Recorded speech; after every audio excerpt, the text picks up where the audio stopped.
Hi everyone, my name's Cathy. Welcome to Skint Living UK. Today I want to talk about the F word. That's right, frugality. In case you thought it was something else. Today I thought, right, I'll give 10 reasons, 10 things what frugality doesn't mean, because I think it's got a bad reputation, don't you? I think people think you've just got to sit there and be miserable and go without. So that's my number one thing of my 10 things that I think frugality doesn't mean. It doesn't mean going without, sitting in a room with bare sticks, room with nothing to eat, nothing to wear, no heating on. It's not like that. Frugality is a lifestyle as well as a choice, and I think it generally means peace of mind. Number two, it doesn't mean you can't have any treats. As long as you plan it, as long as you're it's in your budget, as long as you can see maybe if it's a big treat, it's something further in the future like a holiday or an anniversary party, birthday party, wedding party, you can plan for it.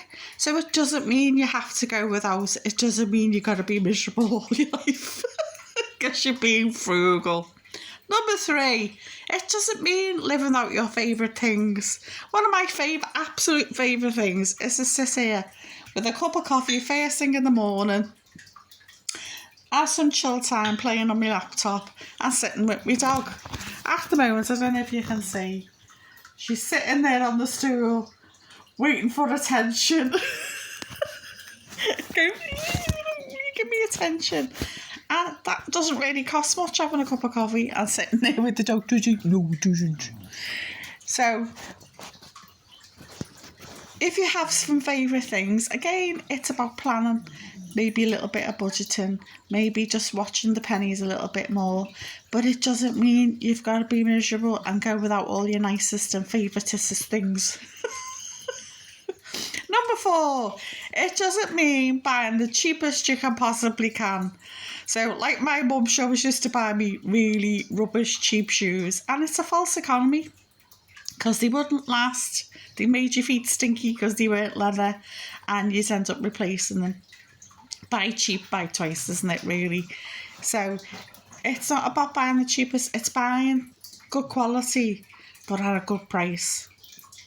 So waiting for the sales, waiting for a discount, waiting for a coupon, using Rakuten or Top Cashback to get a little bit of your pennies back.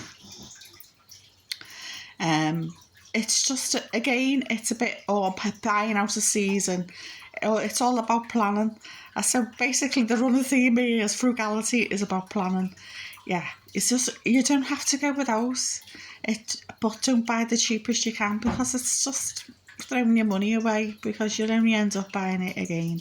So you might as well buy the quality item in the first place. I think you should buy in real life, really, most things, because it might look nice and lovely and pretty online, and then when you get to the shop and have a look at it, it's flimsy, poorly sewn together, poorly made. Like furniture, for example. A lot of IKEA stuff can be good, but a lot of IKEA stuff can be pants. So you need to see it in real life, I think.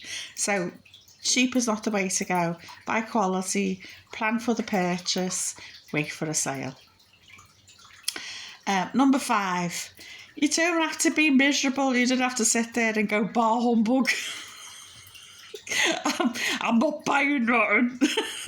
You don't have to be like that. It's not like that. Because if you are treating yourself, you are planning for things like a holiday or some sort of big purchase like a second-hand car or a kitchen appliance. You know them down the pipeline. It gives you that hope, that optimism. Which brings on to number six. You don't have to live with a scarcity mindset. You don't have to live with thinking, oh, I can't have that. I haven't got money for that. Frugality helps you to budget your money, helps you to pay off your debt, helps you start your savings. And once you've got that savings buffer in place, the scarcity mindset goes, because you know if there's a small emergency, like I had with my shower, the money's there, you haven't got to go into debt. You haven't got to go borrowing or asking the family, asking your mum, can you lend the money? Because it's already there. You know, you don't owe anything to anybody, and you've got that little buffer, that little safety net there. Number 7, it doesn't mean you can never enjoy yourself. I go out every day with the park with my dog and it doesn't cost me a bean. I love to read. I've got loads of books there. I pick them up second hand or cheap online. eBay sells books for next to nothing now with free post. You can pick up books cheap online. Some of the books I've read a few times. There's a book I'm reading at the moment, a Terry Pratchett book, which is Abroad. I've read it twice before and I'm halfway through reading it again because I love it. And every time I read it, I find something new and interesting in it.